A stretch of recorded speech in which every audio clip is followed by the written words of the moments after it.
नमस्कार, बहुत स्वागत है आप सभी का। मैं हूं शिवांगी द्विवेदी आपके साथ और न्यूज़ 18 इंडिया पर आज हमारी खास पॉडकास्ट में हम बात करने जा रहे हैं हमारे शरीर के सबसे महत्वपूर्ण हिस्से की, जो कि हमारे पोस्चर के लिए, हमारे शरीर के स्ट्रक्चर के लिए महत्वपूर्ण होता है। यानी कि हम स्पाइन के बारे में बात करेंगे, स्पाइन हेल्थ के बारे में बात करेंगे। जिस तरीके से ह्यूमन एवोल्यूशन हुआ और हमारी रीढ़ की हड्डी सीधी होकर हम जिस तरीके से चलने फिरने लगे, अब कहा जा रहा है कि इंसान पीछे की ओर जा रहा है, मानव पीछे की ओर जा रहा है। वो क्यों? क्योंकि जैसा हमारा लाइफस्टाइल है, जैसा हमारा कामकाज का तरीका है, जो हमारी आदतें हैं, फ़ोन चलाना, लैपटॉप यूज़ करना, दिन भर डेस्क पे बैठे रहना, इस वजह से हमारे जो बॉडी स्ट्रक्चर है उसमें कई बदलाव देखने को मिल रहे हैं, जो कि कई दफ़ा परमानेंट भी होते हैं। ऐसे में इनके रीजंस क्या होते हैं, इसके लिए प्रिकॉशन क्या हो सकता है, साथ ही साथ में कैसे इसमें सुधार लाया जा सकता है, शुरुआती दौर में ही कैसे इसका पता लगाया जा सकता है, अपनी स्पाइन की कंडीशन को आप ठीक कैसे रख सकते हैं, इन तमाम हम मुद्दों पे चर्चा करेंगे। इन तमाम बातों के बारे में आज हम बात करने जा रहे हैं और इसके लिए एक खास मेहमान हमारे साथ जुड़े हुए हैं। डॉक्टर प्रतीक सिंह हमारे साथ जुड़े हुए हैं, MBBS MD MS ऑर्थोपेडिक्स यानी कि स्पेशलिस्ट सर्जन हमारे साथ में मौजूद है, जॉइंट एंड स्पाइन स्पेशलिस्ट हैं। इनसे ही जानेंगे सबसे पहले हम स्पाइन हेल्थ के बारे में। डॉक्टर प्रतीक, बहुत स्वागत है आपका। सबसे पहले हम शुरुआत करेंगे, स्पाइन हेल्थ की हम जब बात करते हैं, कौन कौन से बिंदुओं को हमें ध्यान में रखने की ज़रूरत है, हम बात क्या कर रहे हैं? Thank you Shivangi. स्पाइन के बारे में अगर बात करें तो स्पाइन को आप ऐसे मानिए कि जैसे किसी बिल्डिंग का एक सबसे इम्पॉर्टेंट स्ट्रक्चर होता है, उसका structure and the basement, sorry the knee foundation, अगर वो मजबूत है तो आपकी पूरी बिल्डिंग टिकी रहेगी। Same with the body also. हमें अगर एवोल्यूशन के साथ अगर हम 4 पाँव से 2 पाँव पे आए हैं, इट इज़ बिकॉज कि हमारी स्पाइन एकदम स्ट्रेट खड़ी हो पाई है। और जैसे जैसे एवोल्यूशन होता है, एक simple structure gets converted into a complex structure. पुराने मोबाइल्स गिर जाते थे, टूटते नहीं थे, फंक्शन करते रहते थे, आप जोड़ देते थे, कर लेते थे। But now you can not afford your spine mobile to fall, है ना।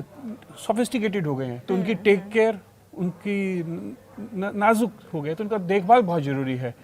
Same with the spine also. हम लोग सीधा रहते हैं, हमारा लाइफस्टाइल भी अब थोड़ा बदल गया है। अगर आप देखेंगे फ्रॉम मॉडर्न टाइम में, तो पहले ये जो स्पाइन की प्रॉब्लम होती थी, कमर दर्द होता था, हम इसको बुढ़ापे की निशानी मानते थे। लेकिन अगर आज आप देखें तो 18, 13, 15 साल के बच्चे और 50-70 साल के लोगों को तो ये प्रॉब्लम है ही।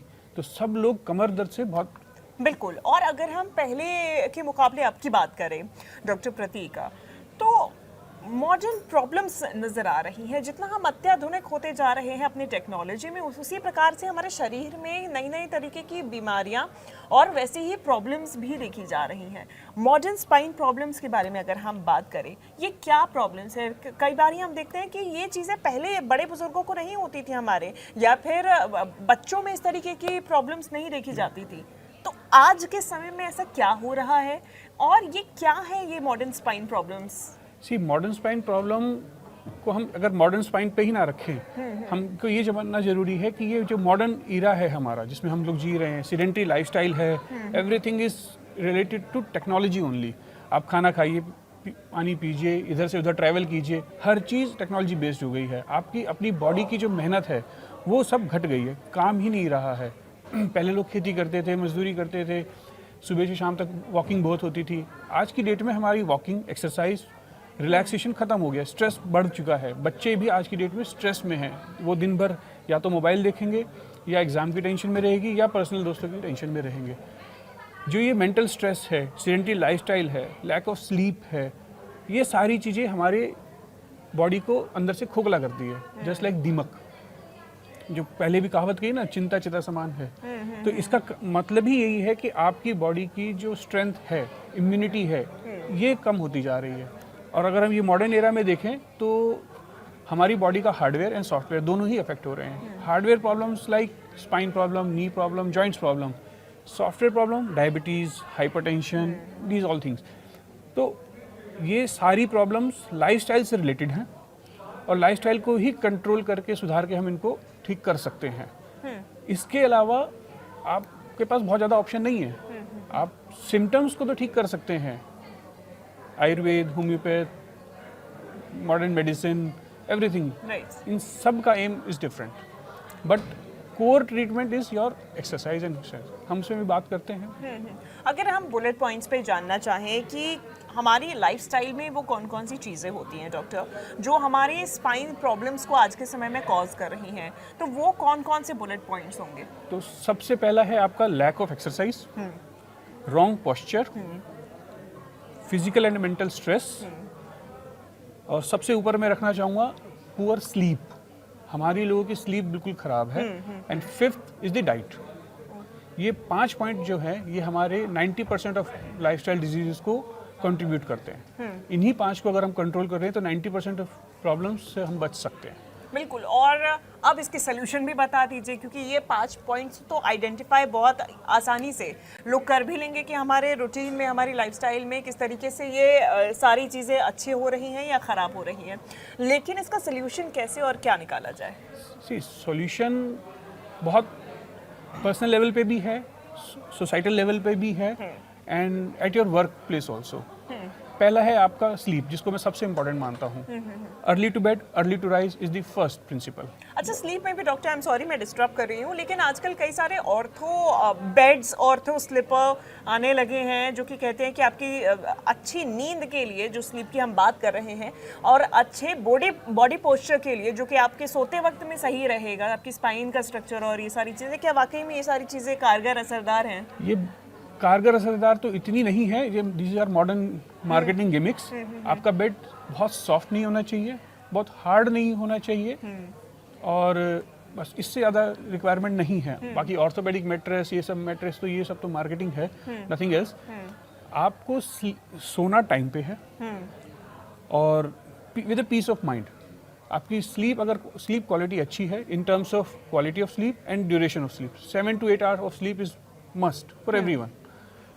अगर ये 2 फैक्टर आपने कंट्रोल कर लिए तो आपकी जो बॉडी की हीलिंग हो रही है नाइट टाइम, वो प्रॉपर होएगी। आप पूरा दिन थकते हैं, मेहनत करते हैं, स्ट्रेस में रहते हैं, लेकिन आपकी बॉडी की जो ओवरहॉलिंग या सर्विस होती है, आप गाड़ी की सर्विस कराते हो ना, आप डेली आपकी सर्विस जो होती है वो रात को सोते वक्त होती है। अगर आप रात को लेट सोएंगे और जल्दी उठेंगे या लेट से उठेंगे तो आपकी बॉडी नहीं होएगी, हीलिंग रिपेयर नहीं होगा। बिल्कुल, और वो समय बहुत ज़्यादा ज़रूरी हो जाता है। एक्सरसाइज की हम बात करें डॉक्टर, आजकल डिस्क की समस्याएं, स्लिप डिस्क की समस्याएं काफ़ी ज़्यादा देखी जा रही हैं। पहले ऐसा होता था कि एक एज के बाद में, फैक्टर एक था कि एक एज के बाद में ही ये चीज़ देखी जाएगी, बट आज के समय में ये इरेगुलरिटीज़ देखी जा रही हैं कि छोटे बच्चों में भी स्लिप डिस्क की समस्या हो रही है। लैक ऑफ एक्सरसाइज आपने बात की, लेकिन कई लोगों की शिकायतें रहती है कि भाई मैं एक्सरसाइज तो कर रहा हूँ, जिम जा रहा हूँ, वेट लिफ्टिंग कर रहा हूँ, उसके बावजूद भी मुझे स्पाइन की प्रॉब्लम आ गई। आपने सही बोला, जिम जा रहे हैं, वेट लिफ्ट कर रहे हैं। जिम में सबसे बड़ी दिक्कत ये है कि जिम में हमारे यूजुअली ट्रेनर्स होते हैं, they are not actually trained ones, दे 6 महीना 1 साल जिम किया, फिर सिखाने लग गए। They are not professionally trained trainers. Gym में सबसे बड़ी गलती ये है कि आप डे 1 या फर्स्ट मंथ से ही वेट लिफ्टिंग शुरू कर देते हैं। आपको जिम में जाके सबसे पहले जो करना है वो आपको अपनी स्टेमिना और एंड्योरेंस पे वर्क करना है। वेट लिफ्ट में डेड लिफ्ट कभी नहीं करना है, unless until you are a professional weight lifter, आपको डेड लिफ्ट नहीं करना है। You have to focus on your core muscle strengthening. आप जिम जाएंगे आज की डेट में, सबसे पहले आपको वो बाइसेप्स और चेस्ट पे ध्यान देंगे, क्योंकि वो विजिबली इफेक्ट दिखाता है। बट आपका जो फोकस होना चाहिए when you are going to a gym, तो आपका फोकस होना चाहिए कोर मसल स्ट्रेंथ पे, abdominal muscles and spine muscles. इस पे आपका फोकस होएगा तो ही आप जिम के लिए कर सकते हो। फर्स्ट 3 मंथ्स तो आपके जिम में कोई वेट लिफ्टिंग होनी भी नहीं चाहिए। Your body weight should be enough for your training. अब बात करते हैं बच्चों की। बच्चों में क्यों ऐसा हो रहा है?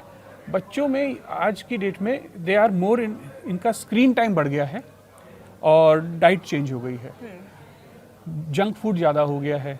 बच्चे भी आज की डेट में देर तक टीवी कार्टून्स देखते रहते हैं, सुबह जल्दी उठ जाते हैं, स्लीप उनकी पूरी नहीं हो पाती है, और दिन भर भी वो instead of into the sports they are more into the gossip. School में हम जाके देखते हैं कि बच्चे लंच ब्रेक में एक्टिविटीज भी कम हो गई हैं, एग्जैक्टली बहुत कम हो गई हैं। और आप बड़ों में देखोगे तो फिजिकल एक्टिविटी के में उनके नाम पे वॉक आ गया है। Walking is a good exercise, but it is good for your heart and lungs, not for your body. आपको अगर दौड़ना है, आपको मसल्स तो चाहिए ना। उसेन बोल्ट बहुत अच्छा दौड़ते हैं, फास्टेस्ट रनर है, लेकिन वो दिन भर दौड़ता नहीं है। वो अपने लेग्स, स्पाइन, काफ सब मसल्स को ट्रेन करते हैं। तो जो हमारे सोसाइटी में लोग शाम को पार्क में जा रहे हैं, वो वॉक करते रहते हैं, 1 घंटा वॉक, 2 घंटा walk, and they feel very proud of it. 20-25 minute की walk is good sufficient for your heart and lung.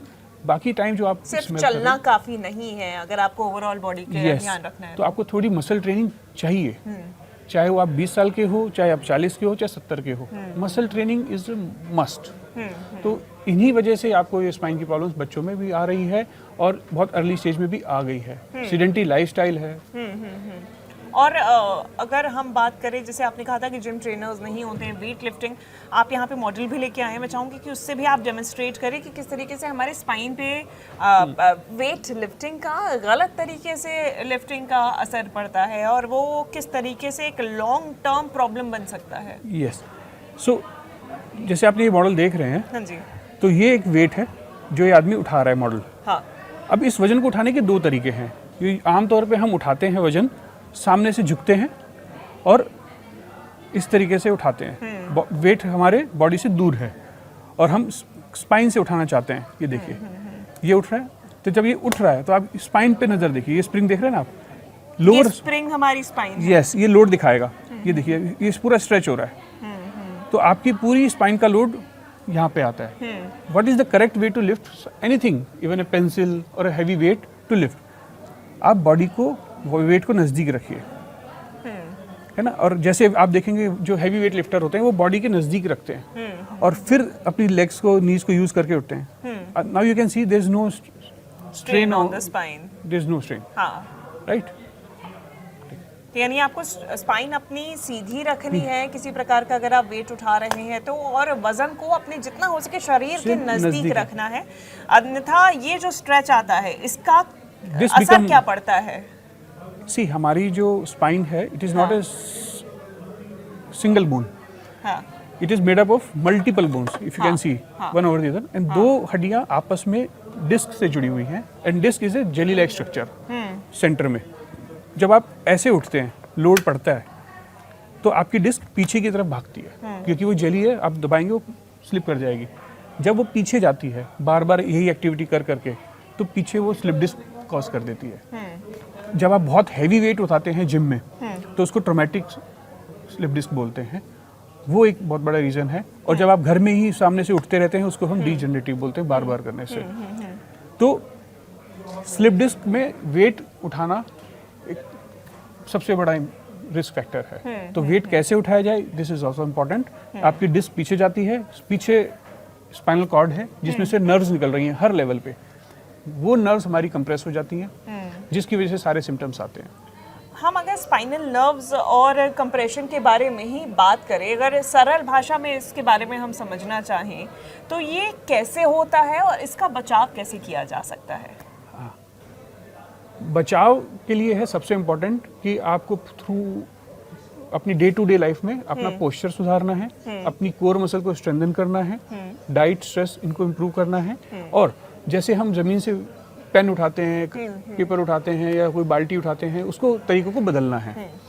और meditation and yoga, these are very important. And उसके साथ आपकी जो रिलैक्सेशन है वो बहुत ज़रूरी है। ये योगा और मेडिटेशन से ही आएगा। तो अगर इन शॉर्ट टर्म बोलें, स्ट्रेचेबिलिटी, बॉडी की फ्लेक्सिबिलिटी इंप्रूव करनी है with the help of yoga. Exercise से आप स्ट्रेंथ इंप्रूव करेंगे एंड बॉडी के को री एनर्जाइज, रेजुविनेट करने के लिए आपको मेडिटेशन इज वेरी इंपॉर्टेंट। इसके अलावा पोस्चर कितना मैटर करता है स्पाइनल नर्व और कंप्रेशन को, जो ये कंप्रेशन कॉज हो रहा है, इसको रोकने के लिए, प्रिवेंट करने के लिए? हमारा जो डे टू डे पोस्चर होता है, फॉर एग्जांपल अगर मैं मोबाइल देख रही हूँ तो अक्सर हमारा पोस्चर ऐसा रहता है, झुक के हम काम करते हैं। हम अगर लैपटॉप पे काम कर रहे हैं तो वो भी हमारा मोस्टली ऐसे झुक के रहता है। ये इसका कितना लॉन्ग टर्म असर हम देखते हैं स्पाइन के ऊपर? सही पोस्चर क्या होना चाहिए? सही पोस्चर ये है कि आपको कॉन्टिन्यूसली एक पोजीशन में ना खड़े रहना है ना बैठे रहना है। You have to take frequent breaks after 30 to 35 minutes. जैसे हम अभी लोग बैठे हैं, हमारा कमर ऐसे होना चाहिए। हमारे हाथ इस पे रेस्ट नहीं होने चाहिए, ऐसे रेस्ट होने चाहिए, so that shoulder are relaxed. Oh, shoulder, if your shoulders are not relaxed, आपकी नेक मसल भी रिलैक्स नहीं होगी। इस तरीके से आप if you are into computer job, तो आपका जो स्क्रीन का सेंटर है that should be a bit 1 inch above your eye level, and your keyboard should not be on the table, rather it should be on the lap, oh, right? तो आपको posture ऐसे रहेगा। Okay, but when you are using laptop, normally 100% लोग ऐसे ही करते हैं, सामने screen और उसके ऐसे जस्ट लगा like हुआ this, आपका तो आपकी keyboard सारी होता है। स्पाइन में आपको प्रॉब्लम राइट आता है। Right right. ब्रेक मैंने बोला, हर हाफ एन आवर के बाद आपको अपनी चेयर से उतरना है, take a round, take a side twist, side bends, और आप वापस बैठ जाइए। अच्छा, अगर आपने नोटिस किया हो कि अगर आप टीवी देख रहे हैं इस तरीके से, आप 10 मिनट बाद आपकी रिस्ट हर्ट करती है, राइट, बिकॉज ये बहुत छोटा जॉइंट है, हाँ। ये जल्दी कर देती है। स्पाइन इज अ बिग, ये बहुत देर में गिव अप करती है, तो इसको आपको करना है। अच्छा। और इसको स्ट्रेंथन करने के लिए आप लगातार उसको मूव करते रहिए, एक्सरसाइज करते Yes. रहिए।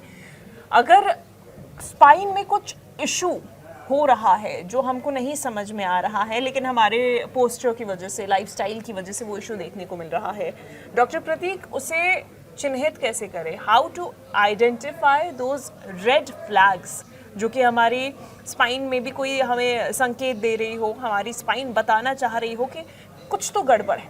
यस, सी हमारी बॉडी हमको सब इंडिकेशन देती है। अगर हम सिंपल सिम्टम्स में जाएं तो सबसे पहले जो किसी भी इंसान को सिम्टम फील होता है कि थोड़ा कमर अकड़ गई, थोड़ा सा दर्द है, हाँ। एक गोली खाई या गर्म सिकाई खाई, वी आर गुड, हम भूल जाते हैं। धीरे धीरे ये प्रॉब्लम बढ़ती जाती है, और हम कभी इस डॉक्टर को, कभी उस डॉक्टर को, कभी इस थेरेपी पे, कभी उस थेरेपी पे भटकते रहते हैं, और ट्रीटमेंट रिलीफ हो जाता है और हम सब भूल जाते हैं। तो अब लेकिन कुछ सिम्टम्स रेड फ्लैग साइन हम बोलते हैं, अगर किसी भी पेशेंट को वो कमर दर्द के साथ एसोसिएटेड हैं, वो एक इमरजेंसी और एक सीरियस कंसर्न बताता है। क्या ये सिर्फ कमर दर्द हो सकता है, या फिर आपके शोल्डर ब्लेड्स के आसपास, आपके कंधे के आसपास भी वो पेन हो सकता है? हाँ, क्या पूरी- वो भी स्पाइन की वजह से हो सकता है? हमारी neck, upper back and lower back, ये पूरा एक स्पाइन स्ट्रक्चर है, इसमें कहीं पे भी अगर प्रॉब्लम है तो जो सिम्टम्स होंगे वो आपके दर्द और हाथों या पैरों में झंझनाहट या करंट लाइक सेंसेशन जिसको बोलते हैं वो होगा। लेकिन रेड फ्लैग साइंस का मतलब है कि आपको, ये आपके सामने आ रहा है, आपके फेस पे, बस साइड कर दीजिए थोड़ा सा। हाँ, तो ठीक है, रेड फ्लैग साइन से कंटिन्यू करेगा। रेड फ्लैग साइंस वो साइंस हैं कि अगर वो आपकी neck pain, back pain, lower back pain के साथ एसोसिएटेड हैं, तो फिर वो एक सीरियस कंसर्न है। तब आप उसको इग्नोर नहीं कर सकते। होम्योपैथी, आयुर्वेद, थेरेपी, इन सब पे आप नहीं जा सकते।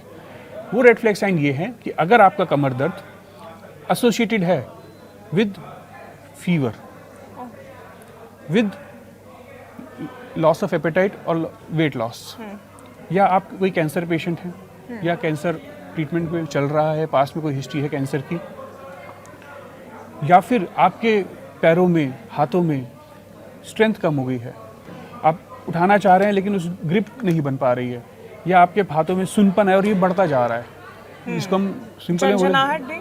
नो झंझनाहट द वीकनेस मीन्स कि आपकी नर्व्स गिव अप कर गई हैं, वो सेंसेशन रही नहीं है, पैरालिसिस जिसको बोलते हैं। अच्छा। तो इट इज द पैरालिसिस। अगर ये सिम्टम्स आ रहे हैं तो फिर आपको, या फिर आपको कोई चोट लगी है, ये अगर सिम्टम्स हैं तो ये रेड फ्लैग साइंस हैं। आपको इमीडिएटली सर्जरी या जरूरत है या नहीं है, उसके लिए आपको एक किसी स्पाइन सर्जन के पास इमरजेंसी में जाना पड़ेगा। और अगर ऐसे सिम्टम्स हैं तो फिर एक घर के लिए एक सबसे बड़ा मैसेज ये है कि उस पेशेंट को आप लिटा के रखिए। ये जो सिम्टम्स डॉक्टर प्रतीक हम बात कर रहे हैं, कितने टाइम तक इसे नोटिस करें, और कितने टाइम के बाद में, 1 दिन, 2 दिन, 1 हफ्ता, कि हम अब डॉक्टर के पास जाएं? नहीं, जब आपको लगे कि ऐसा हो रहा है, हाँ, इमीडिएटली, तुरंत ही। यस, बिकॉज जितना आप डिले करेंगे और अगर सर्जरी की जरूरत पड़ती कई है, लोग ऐसा सोचते हैं, ऐसा मानते हैं कि यार 1-2 दिन में दर्द ही तो है, कमर का आराम करूंगा ठीक हो जाएगा, 1-2 दिन में आराम मिल जाएगा। There is nothing 100%। कई लोगों को होता है कि 100 में से 10 को ऐसे रेड फ्लैग साइन आए और वो बेड रेस्ट के साथ ही रिकवर कर गए। लेकिन आपको कैसे पता चलेगा कि ये रेड फ्लैग साइन 10 मिनट में रिकवर करेंगे या नहीं करेंगे? ये आपको एक स्पेशलिस्ट को दिखाना ही पड़ेगा। और बहुत सारे डायग्नोसिस बन सकते हैं। Tuberculosis is a main diagnosis, cord compression, cauda equina syndrome, ये जो सिम्टम्स हैं, डायग्नोसिस है, इनके ट्रीटमेंट अलग हैं। हाँ, अगर यानी आप कि नहीं जा पा रहे हैं, संभावित है कि आपको टीबी हो तो आपकी स्पाइन भी आपको ये चीज बता सकती है। Yes. कैसे?